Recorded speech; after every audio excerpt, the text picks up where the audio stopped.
Or so that should be on, and then we're going to share my screen. Can everyone see that all right? I'll take that as a yes. Okay, thank you, Chad. Everyone, good evening and welcome to the Vermont Affordable Housing Coalition's #House 802 community meeting for the month of March. This is our third online meeting in a series of meetings where we bring all Vermonters to the table, low income, unhoused, moderate income, all types of Vermonters, to come and talk about some of the important legislative priorities that are going on at the State House right now of the Vermont Affordable Housing Coalition, and just have a general discussion on how to tackle the housing crisis and different issues that the coalition and everyday Vermonters can face together to accomplish this. So just to get started, we're going to do a quick round of introductions just so that everyone in the room can get to know each other. So if you would, please let us know what your name is, any preferred pronouns, where you're calling in from tonight. And then also, as a little fun activity, what your favorite springtime activity is, since we're starting to see some longer days and some warmer weather. So I'll go first, and then I will popcorn it. And if you can just popcorn it to someone else who hasn't spoken afterwards, that'd be much appreciated. My name is Justin Sursick, and my preferred pronouns are he, him. I am the resident engagement AmeriCorps Vista at the Vermont Affordable Housing Coalition, and I'm calling in from beautiful Essex Junction, Vermont. And one of my favorite springtime activities to do. So I'm originally from New Jersey, and hiking is always a great thing for me. I always love to go to the Pine Barrens out in Jersey. Out here, I found it was a little different and difficult with, I've soon discovered what mud season was and have encountered both mud and ice as it was thawing. So it's been a little bit tricky, but I've managed to do some hiking with some minimal injuries. So that's been very good. And I will popcorn over to Chad. Hey there, I'm Chad Simmons, he, him pronouns. I'm with the Vermont Housing Finance Agency. I'll give a little overview later on that stuff. But I live in Montpelier. I've got a 6-year-old kiddo. And springtime, we like to just like get this I mean, we've only lived in Montpelier since COVID. So we've been kind of exploring the streets of Montpelier with our scooter and kind of going for strolls as it starts to get a little warmer and it stays lighter out. So that's been our jam in the spring. I personally love to go for, I like to start running in the spring and get a little fresh air after a long day of sitting in front of screens. So it's good to be here with you all. And I'll pass it on to Megan. Great. My name is Megan. My pronouns are she and her. I work with Evernorth. I'm kind of like a resident services coordinator, previously with CHT. I'm also a renter here in the old north end of Burlington. I've been here for about 4 years and trial and error, trying home ownership, all different things. So I'm glad that we're having this conversation. And my favorite springtime activity is like the first planting in the garden of the season. My bed is finally thawed out and I'm just looking forward to putting those seeds in. And I'm gonna pass it on to Mary Ellen. I'm Mary Ellen Griffin and my pronouns are she, her. I'm calling in from Danville. I'm a lawyer at Legal Aid. And you guys stole all my favorite springtime activities. I was totally going to say garden and even show up. I got my seedlings in the window already. But I also like hiking and running too. So I will pass it to Ellen. Hi, my name's Ellen Hender. Pronouns are she, her. And I am calling in from White River Junction, Vermont. And I'm with Vital Communities. I'm the Housing and Transportation Program Manager.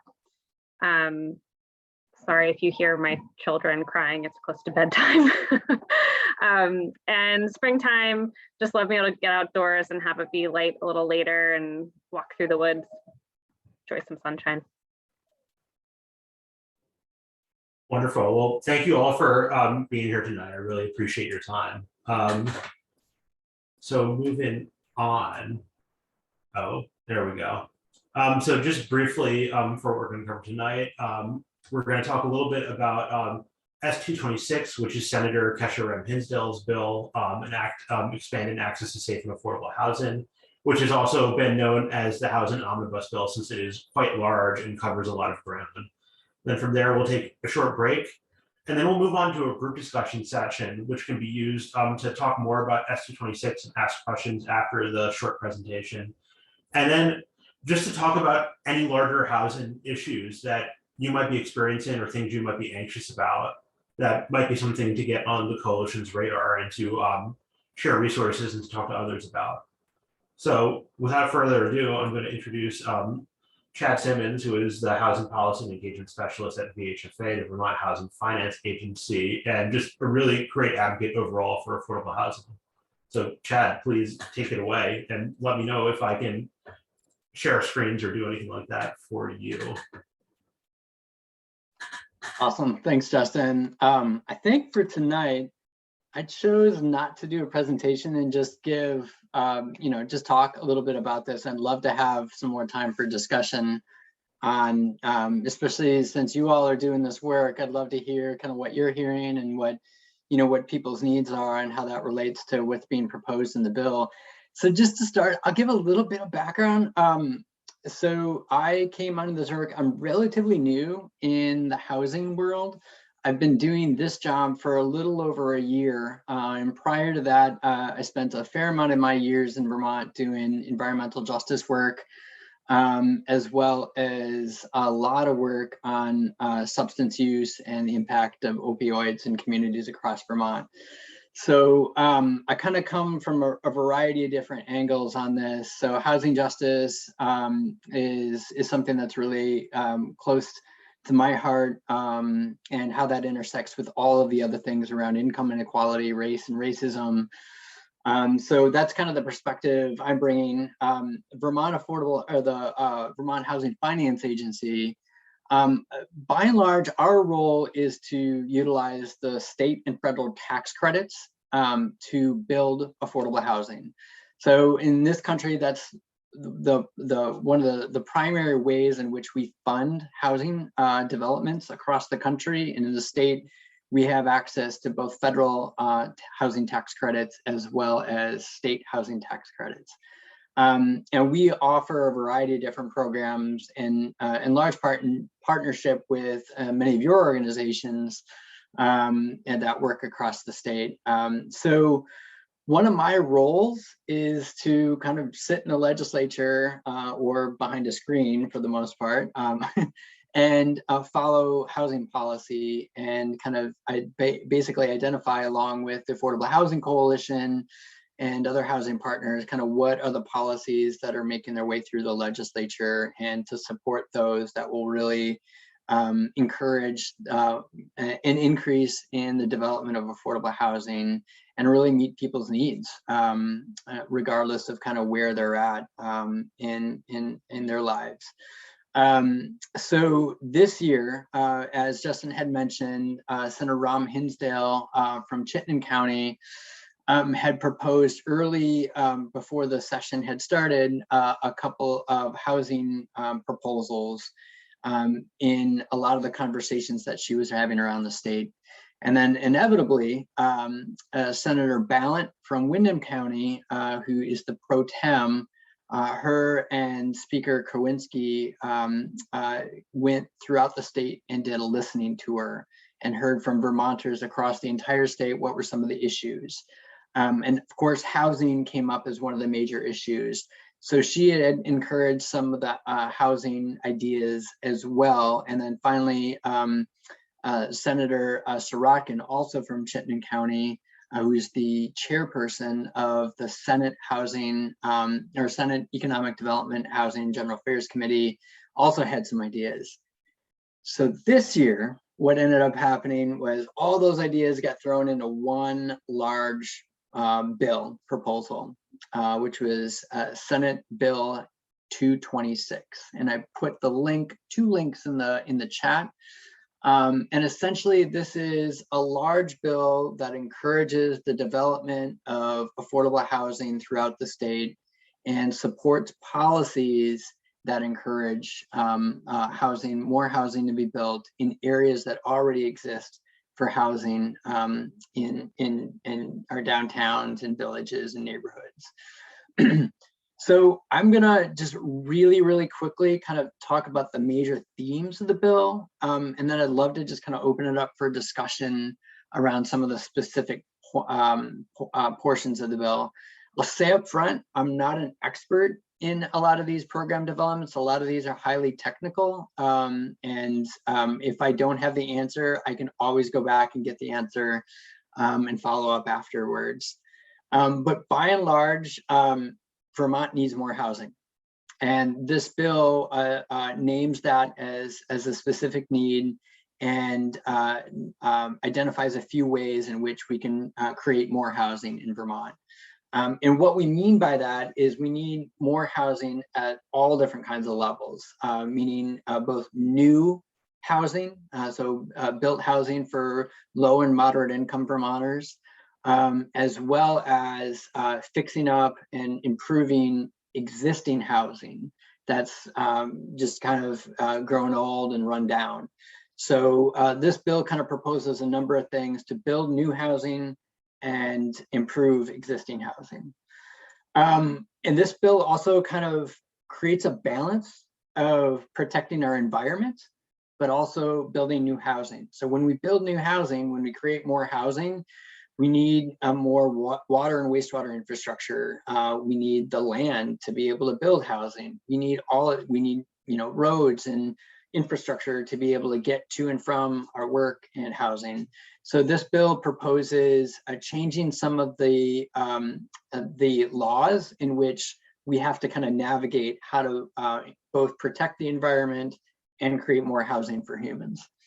In Vermont, we talk about these things as smart growth practices. And so this bill really emphasizes that we balance the growth, the need for housing. I should stop and say that we estimate that we need about 5,000 more units, and probably at this point a little bit more, as we're seeing an increase in people coming to the state. So we need that housing, but we also need to do it in a way that balances kind of our needs for creating community, housing humans, and the environment. So Vermont kind of follows these smart growth principles to be able to do that. And one of the ways in which we do that is we encourage more housing to be built where housing already exists. And that's a delicate balance, right? So a lot of our housing, a lot of our communities are built around rivers and lakes, which has environmental impacts. And we have to always constantly, as if those of you have been following this bill, there's been a lot of talk around like the impacts of Tropical Storm Irene and the impacts that had on our housing across the state. So we're looking really to improve the way in which we create housing and improve housing in our existing areas, our neighborhoods, our downtown villages, and village centers. So it gives money.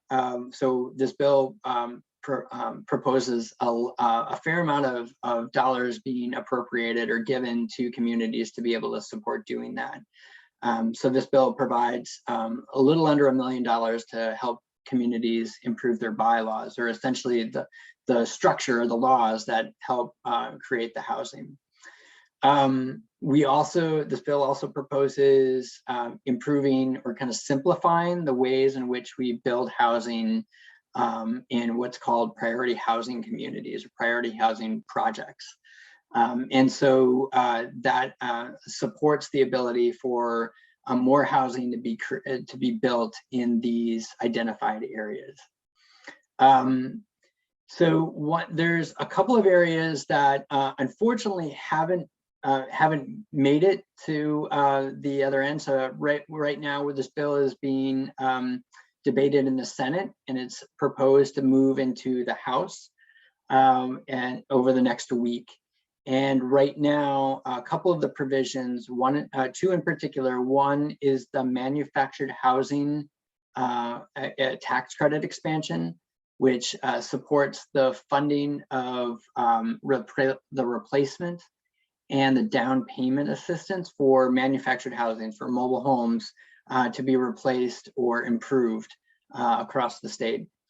So that proposal is being proposed in this bill. Unfortunately, there isn't a lot of support yet for how to pay for that. So that one's this one's kind of like being held right now. So we can talk a little bit more about that, and Justin knows quite a bit about this this proposal as it's been debated over the last few years. Another proposal that's being discussed and that's currently kind of a placeholder in the bill is what's called the missing middle. One of the governor's proposals this year, and something that actually VHFA has been named as an administrator for this proposal, is to essentially create some benefits for builders of homes to build middle income homes for lower and middle income folks. So right now with our housing market, builders are looking at the numbers and they're saying, I can't afford to build a moderately priced home in the state. It's just too expensive. And I can get, you know, $500,000, $600,000, $700,000 if I build a more upper income home. So this bill is proposing to put some money towards both developers to be able to afford to build homes like that, as well as buyers who might not necessarily have enough money to be able to afford a moderately income home, but are close. So that's what this proposal would do, and it's been called the missing middle bill. Finally, I think I'll name two other things and then I'll stop. So this bill has almost 30 provisions in it, so it's a very large bill. But the last two things that I think are the most interesting are, again, a lot of employers across the state. So one of the reasons why I put in this link to the Lake Champlain Chamber of Commerce is a lot of employers across the state are like, we have people who want to hire folks, but are being told that they can't afford to move to the community that they live in, or the price point that we're paying just doesn't match with what people's housing needs are. So a lot of employers are saying, we will spend money to build housing, and can we use some of the commercial units that have been vacant over the last 2 years because of COVID?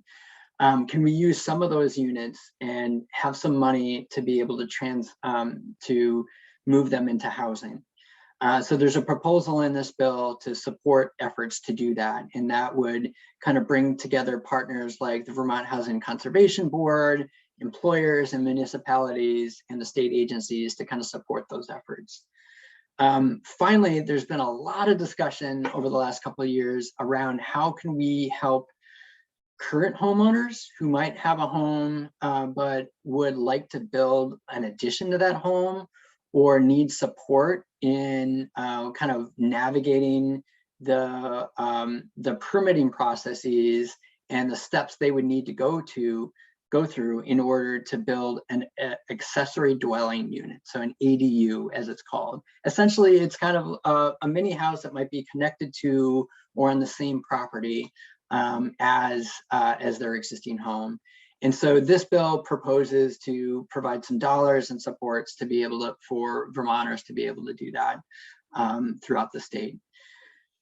So I'm going to stop there and just would love to hear kind of like, what of these bill ideas, what do these ideas really jump out at you?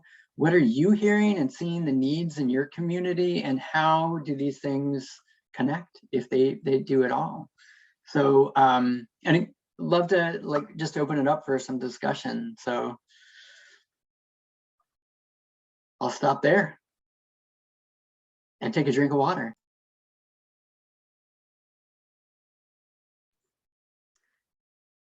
I'm wondering if you could speak a little more about the provision with the employers and their interest in helping to create housing. Just would like to hear a little more about that. Sure. So my understanding, again, I'm not an expert on this. So what we're hearing is that employers from across the state are seeing a couple of things. One, that they are desperately looking for for people to hire. And one of the major barriers to finding folks to be able to hire for these positions has been housing. Another one that was identified in Speaker Kowinski and Pro Tem Balance listening tour was childcare. And I think I'll just flag here that there are a number of reasons why there's been challenges across the state in terms of employment, in terms of income inequity, in terms of housing. So I just want to name here that I think it's really important to talk about how all these things intersect. So childcare and housing have been named as kind of barriers for employers to hire folks. And I think that's been in combination with a dramatic change in how people are working. A lot of folks, myself included, have been able to work almost exclusively throughout the pandemic from home. And so that's kind of created all of these commercial, like the office space units and other kind of buildings to be vacant for quite a long number of time. And then on top of that, the increase in what it costs to build housing and the lack of land and kind of clear laws to be able to build in existing areas where a lot of these buildings, a lot of these commercial units exist already. So the bill proposes kind of a variety of steps that would bring together state agencies, employers, and the business community, and then the nonprofit sector.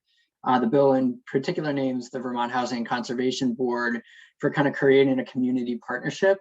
The bill doesn't specify exactly what the community partnership means, but essentially it would kind of create, I'm not really sure how to best describe it other than just like bringing folks together and kind of problem solving how to take these units that exist, the commercial units, and create them and transfer them into housing.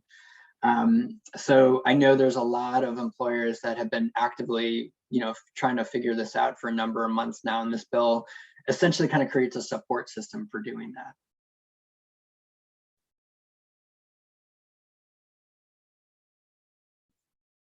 Thank you. We're definitely hearing those concerns here. I think everyone is everywhere. Yeah.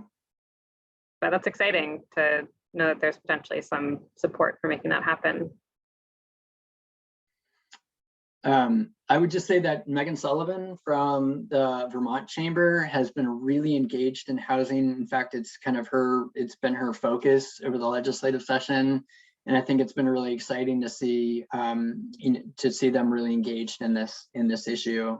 So I would encourage, I can drop Megan's information in here as well in just a minute. But she's been a great kind of advocate and resource for that.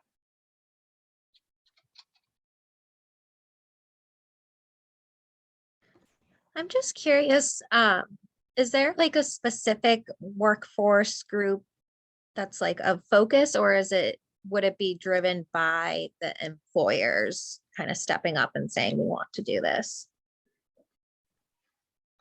That's a good question. I don't know if I have the answer to that. I mean, this term workforce housing has been really kind of has bubbled up over the last couple of years. I know it's been in a lot of communities in New Hampshire, a lot of communities around the seashore, in New Hampshire, Maine, Massachusetts have been really focused on workforce housing. And I think you're just seeing that in communities where a lot of folks have been displaced because of multi-housing kind of investment areas and tourism that have seen a displacement of housing units and making it a little more challenging for folks to live and work in those communities.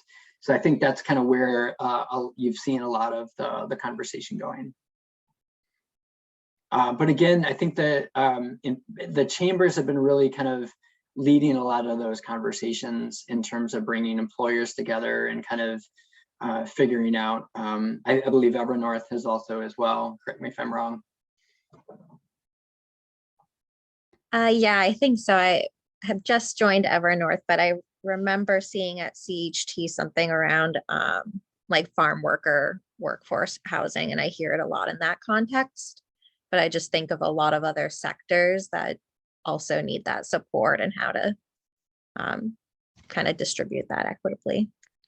Thanks for bringing that up. It's not in this bill, but farm worker housing was identified last year, and the Vermont Housing and Conservation Board has been doing some significant investing in, and then also just kind of bringing folks together to. I mean, I actually think it's really exciting work that's happening to build really safe, highly efficient, affordable housing units for our farm workers across the state. I think collaborating with some really innovative housers and developers on those issues. So I think that's a really good example of how that is being looked at.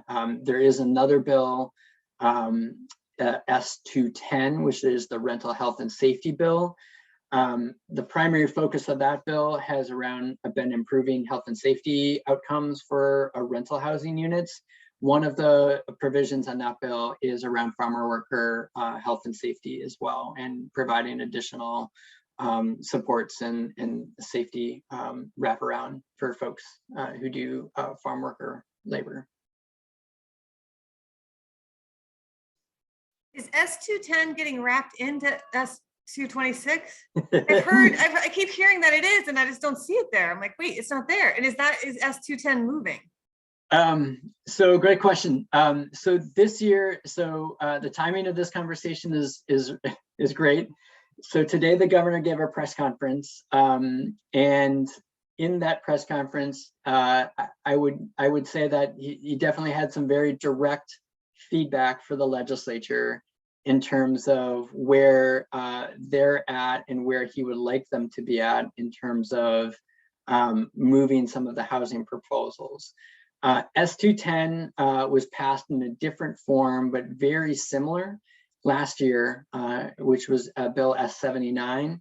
And essentially, that bill kind of moved the purview of enforcement which was kind of shared between the Vermont Department of Health and the Vermont Department of Public Safety, and would move it fully into the Vermont Department of Safety. And essentially, the governor vetoed that bill last year, partially because it had also includes a rental unit registry, which would create a system for registering existing rental housing units across the state.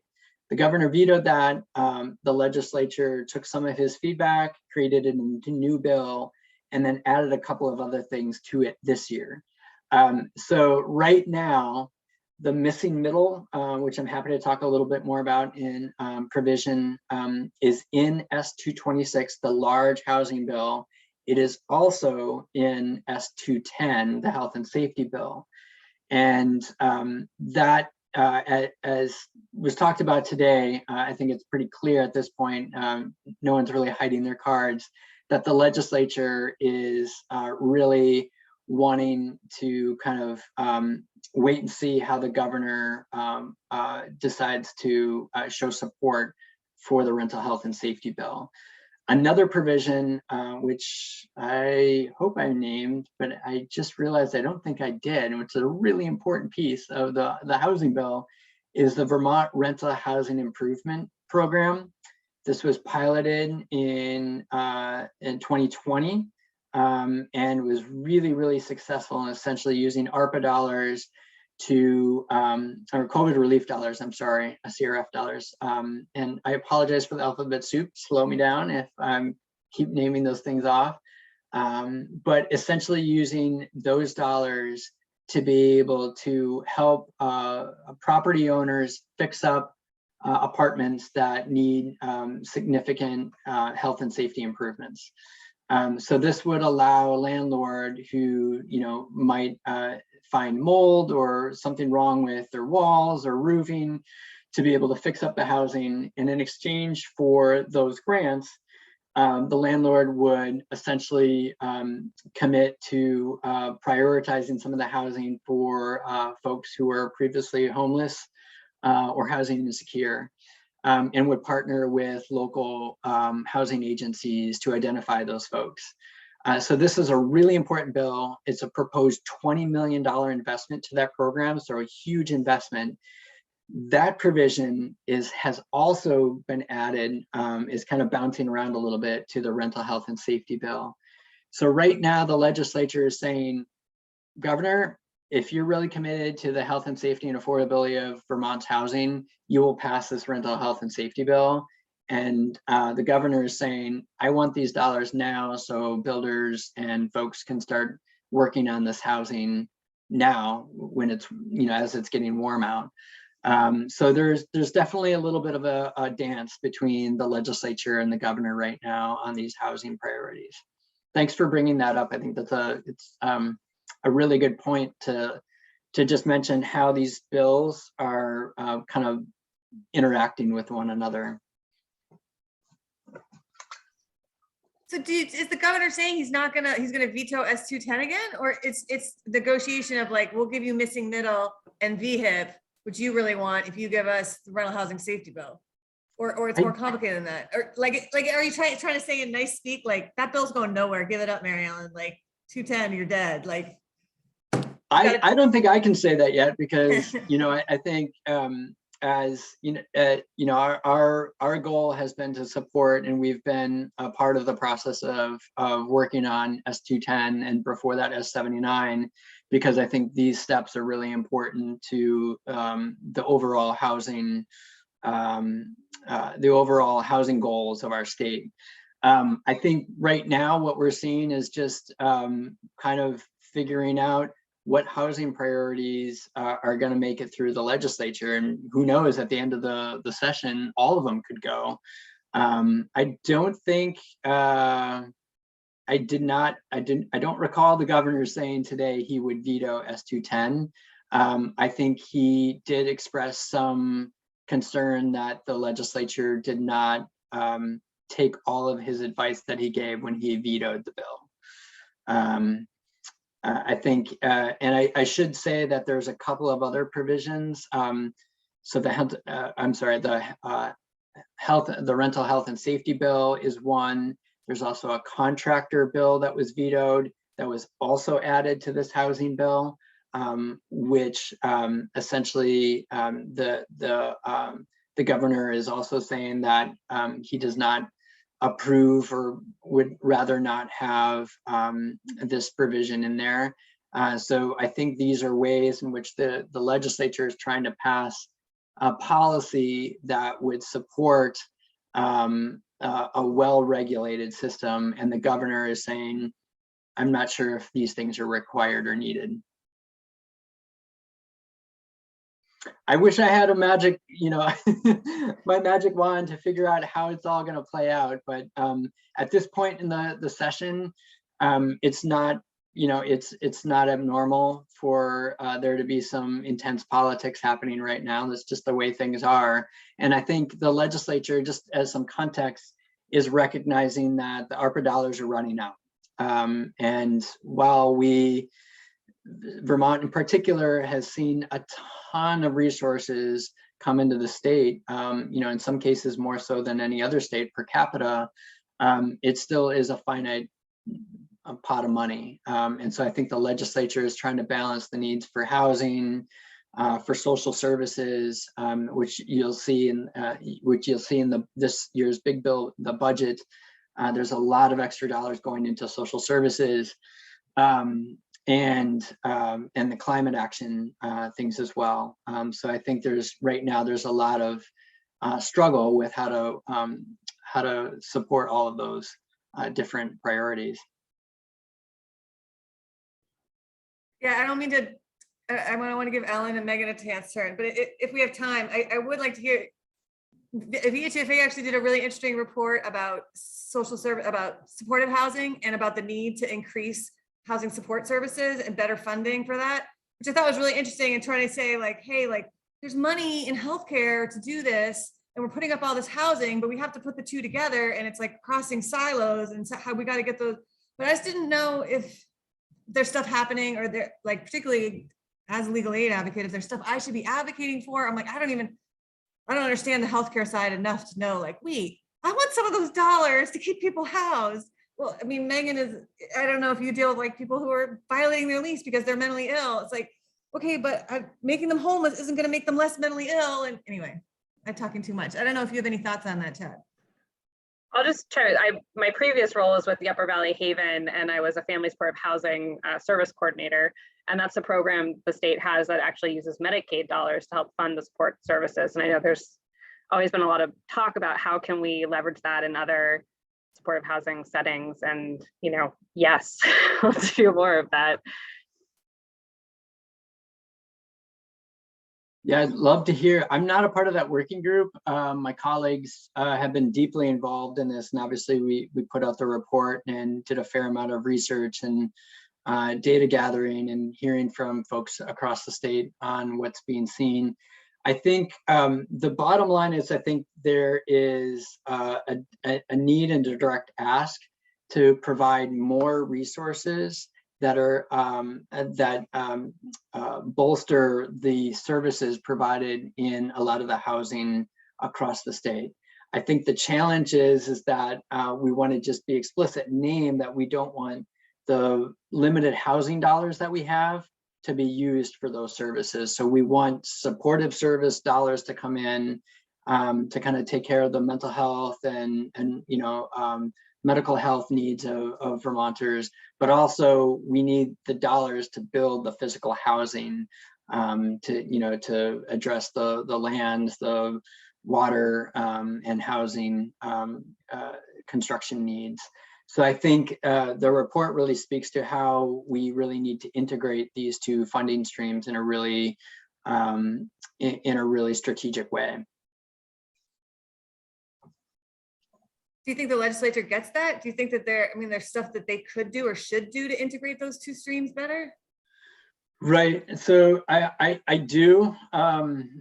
You know, I'm fairly new to to following the legislature. I've only been doing this for a couple of years, but I will say the chairs of the appropriations committees are keenly aware of the acute health need, you know, health and mental health needs of the state. Which is why I think they're prioritizing a couple of things this year: the housing infrastructure needs, the workforce needs. So in this year's big budget bill, they proposed a dramatic increase in pay for some of our mental health agencies, which have been underfunded for a number of years and are having trouble hiring folks to be able to keep up with the substance use, mental health, and kind of health needs of our communities.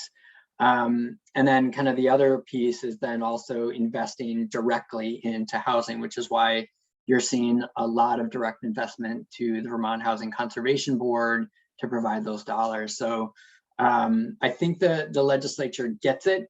I think, just speaking quite candidly, I think it's really difficult the way the legislature is set up, because the committees are kind of by nature set up not really to talk to one another. So how to bridge the environmental needs with the workforce needs, with the housing needs and the infrastructure needs can oftentimes be really, really difficult for legislators to kind of work through how all of these pieces are moving together.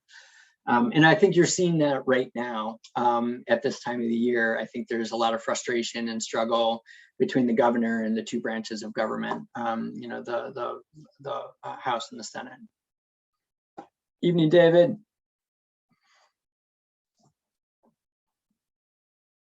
Good question. Kind of switching gears, but I'm wondering if we could come back to the missing middle piece. And I'm wondering, there's kind of two facets to how missing middle is referred to. There's just kind of being moderately priced middle income housing, but then also the idea of it being, you know, housing that's not single family, but not huge apartments. Do you know in this, how are they, I mean, it's obviously moderately priced housing is the key piece here, but do you know if they're thinking about, you know, multifamily but not large complexes, or do you think it's going to be geared towards single family homes? The bill identifies this, or kind of defines this as up to 4 units. And I think you'll see that throughout these bills, the housing bills this session, particularly in S226, this larger housing bill, but also in a couple of other bills that are making their way through.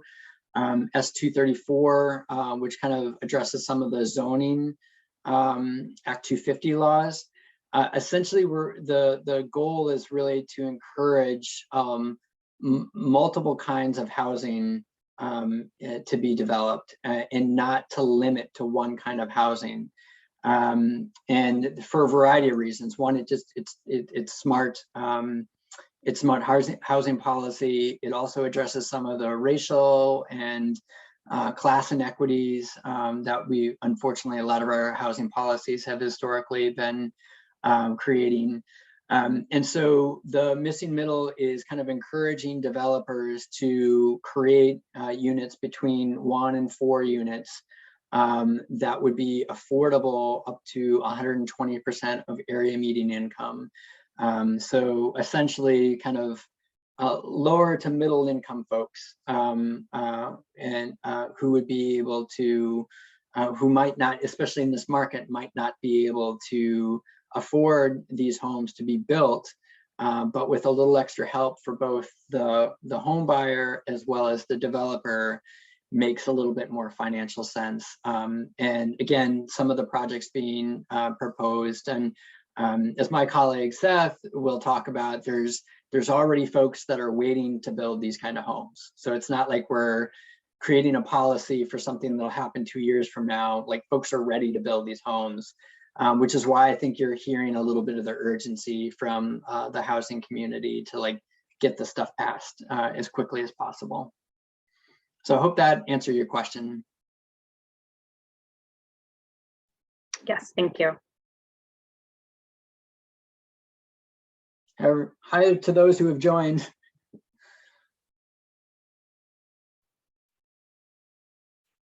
It's welcome to everyone who joined. I think I had some questions about the missing middle, but I think all of them have really been answered so far. So thank you, Chad, so much for your presentation, your talk. And I just want to open the floor again, just if there are any other lingering questions about S226, the Housing Omnibus Bill for Chad, and then also to open up the discussion for any other issues, problems, concerns that you want to talk about. If there are any things that you have experienced personally, or if you've seen in your work that you think that we need to, as a coalition, need to focus on more, or need to look at that aren't necessarily being addressed right now by the Senate or the House. So I'll open the floor back up for questions for Chad or for any other topics.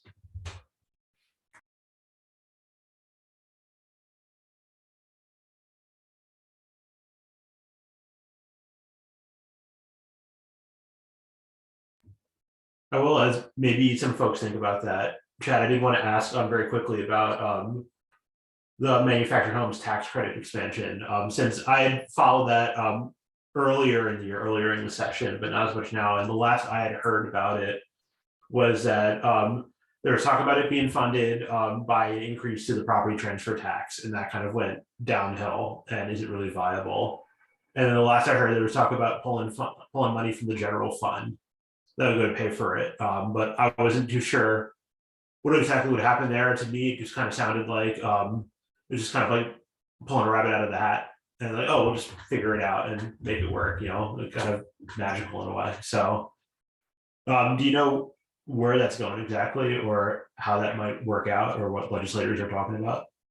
Sure. So let me give just 1 minute of kind of context. So after Hurricane Irene, many of the housing that was kind of in the flood's way, and like and people that were really harmed lived in manufacturing housing communities. And so after Irene, some housing folks got together and created a program in which we would help financially support kind of the replacement And then along with some of the FEMA dollars, help folks move those mobile homes and manufactured homes to safer areas. So that program has been going on since that time. Vermont, the Housing Finance Agency, essentially, as we were talking about before, uses state affordable housing tax credits. Essentially, we provide tax credits to companies, usually financial institutions, who buy those and provide dollars back to the state of Vermont to be able to purchase the manufactured housing replacement, as well as down payment for highly efficient units. We provide kind of we administer that, and then the Champlain Housing Trust runs the program as a statewide program. So it's a statewide program. This proposal has been made by the governor over the last couple of years to expand that program, essentially by expanding it by a little over $1 million. Right now, there's essentially every year, there's about 100 households who are looking to participate in this program, and only 30 are able to participate. So the need is there. So the governor has proposed it in his budget every year. And essentially, the legislature is supportive of the program. I think where the struggle is how they approach it is it's a tax credit, which means it's an expense to the state. So the legislature is saying, since it's an expense to the state, we need to raise funds to make up that expense. And that's where it's been a little difficult. So there's been a lot of support for the program in this bill, in other proposals that have been waiting to kind of action being taken on this year. The legislature is struggling to figure out how to pay for it. And I should say that there's actually two things in this bill related to manufactured housing. It's the tax credit that we administer and is run through the Champlain Housing Trust. And then there's also a grant program that would offer about $5 million to help kind of manufactured housing communities across the state replace pads and get their communities prepared for new housing, new mobile homes, new manufactured housing to be built or placed on those in those communities. So that would include like infrastructure, small scale kind of replacement or repair of units. And so those would be grant funds that would come through ARPA. That provision is still in the bill. The tax credit is not at this point, and is maybe moving in a different way.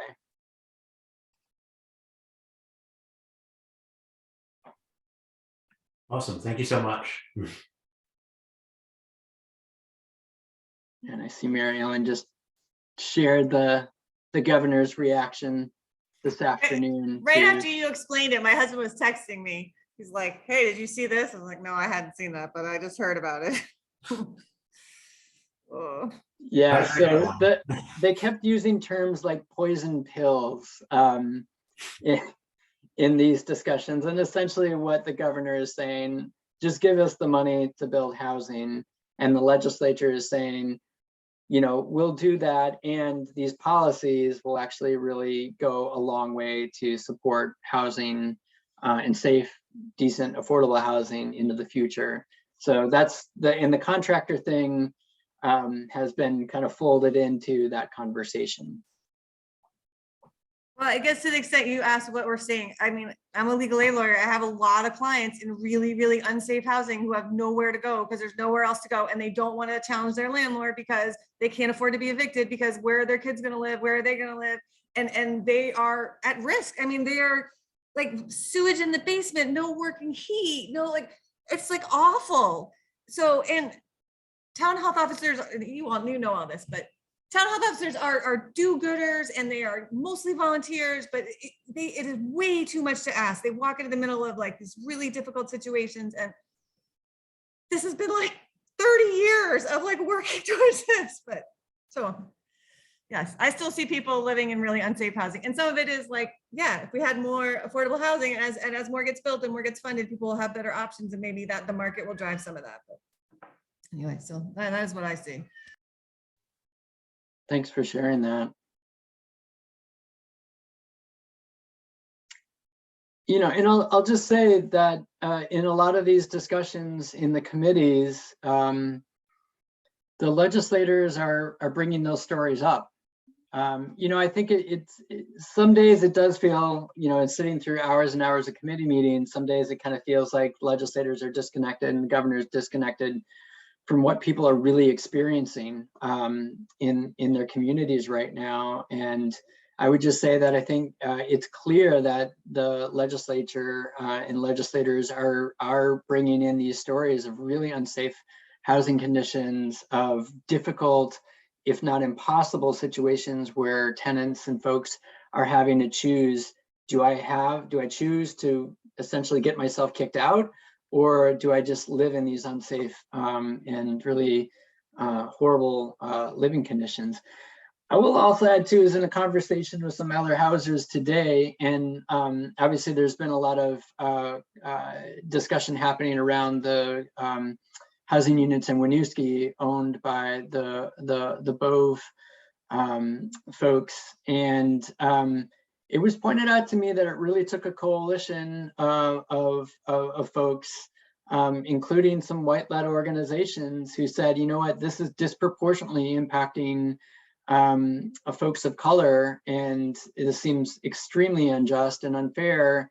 This should not be happening. And that coalition of folks was able to essentially kind of change the conversation. And now it seems like that they're changing their tune and going to allow folks to stay and figure something out while those housing units get improved. So I think this just goes a long way to saying policies and these discussions happening in the legislature are extremely important. And yes, we need more dollars, we need policy changes, and we need people in communities rising up and saying, it is unacceptable to have these housing conditions and we need to do better. That brings up a question for me about the VHIP funding. Is that specifically for units that are unoccupied, or can it be used to, you know, improve safety, et cetera, for units that are already occupied? My understanding is it's both.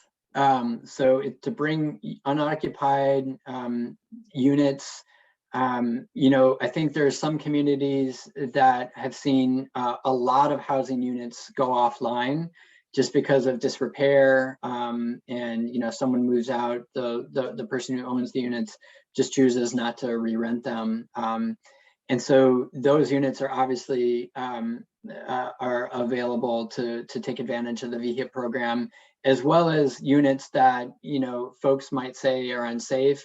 And I think that in going through these conversations, there's a really great opportunity here for agencies, tenants, and landlords to all kind of work together to say, hey, this program exists.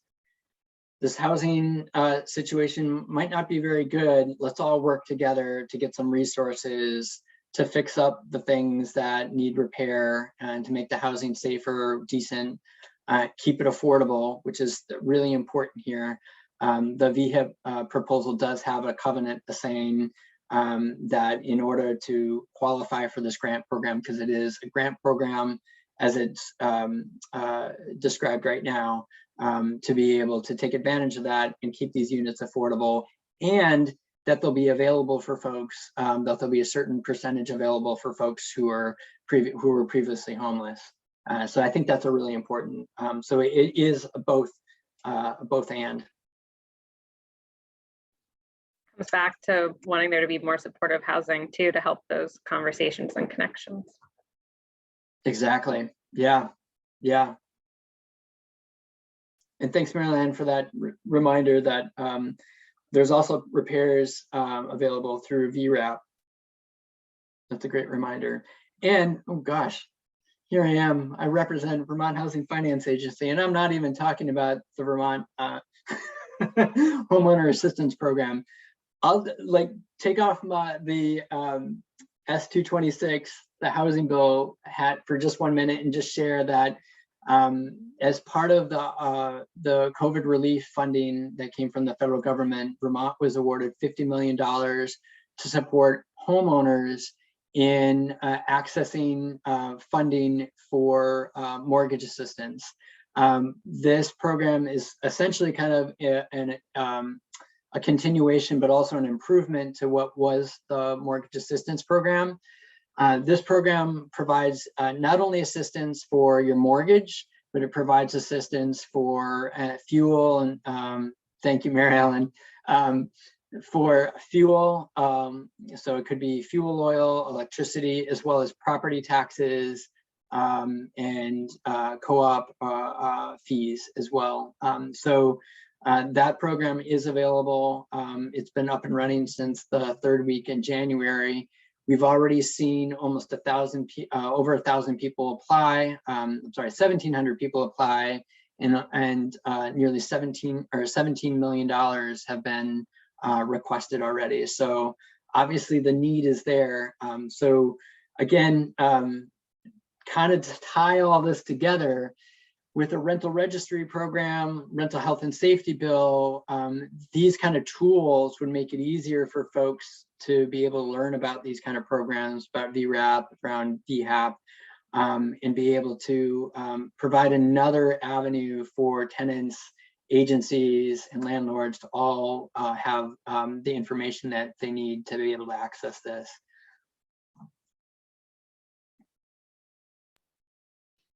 I'll just add that legal aid we have a sub grant from VHAP. So if you check the box saying I need legal help, like if you have a foreclosure going, you can get free help from legal aid. That's my plug. And I just have to say, you all have been amazing in an amazing partner in helping to shape this program. It's been really wonderful to hear from our partners across the state to make these programs really better. I think that feedback is super important as you all are working directly with people to hear like how we can administer it better and make sure folks get the resources they need in a timely way.